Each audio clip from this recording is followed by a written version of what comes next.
नमः शिवाय फ्रेंड्स, कैसे हैं आप लोग। आशा करती हूँ कि आप लोग स्वस्थ और मस्त होंगे। तो चलिए फ्रेंड्स, हम आप लोगों के लिए लेकर आई हूँ एक सुंदर प्यारा सा भजन। चलिए आप लोग को गाकर सुनाती हूँ। अच्छा लगेगा तो आप लोग लाइक और सब्सक्राइब जरूर करिएगा। अरे काशी के भांग बड़ा नामी हो, भोला पी के तू जई हो। काशी के भांग बड़ा नामी हो, भोला पी के तू जई हो। पी के तू जइहा भोला, पी के तू जइहा, पी के तू जइहा भोला, पी के तू जइहा। अरे काशी के भांग बड़ा नामी हो, भोला पी के तू जइहा। अरे पतर भंगिया के चाकर पतवा, अरे पतर भंगिया के चाकर पतवा, चाकर पतवा हो चाकर पतवा।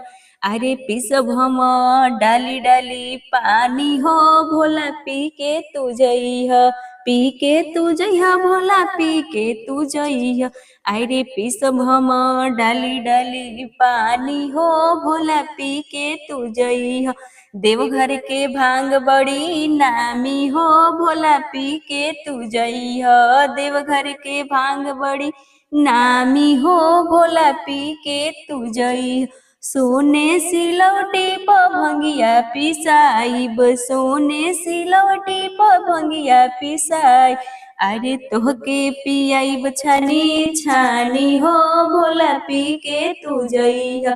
अरे तोहके पियाइब छानी छानी हो, भोला पी के तू जइहा। काशी के भांग बड़ी नामी हो, भोला पी के तू जइहा। पी के तू जइहा भोला, पी के तू जइहा, पी के तू जइहा बाबा, पी के तू जइहा। बनारस के भांग बड़ी नामी हो, भोला पी के तू जइहा। बनारस के भांग बड़ी नामी हो, भोला पी के तू जइहा। अमरनाथ के भांग बड़ी नामी हो, भोला पी के तू जइहा। पी के तू जइहा भोला, पी के तू जइहा, पी के तू जइहा बाबा, पी के तू जइहा। अरे तोहके पियाइब छानी छानी हो, भोला पी के तू जइहा।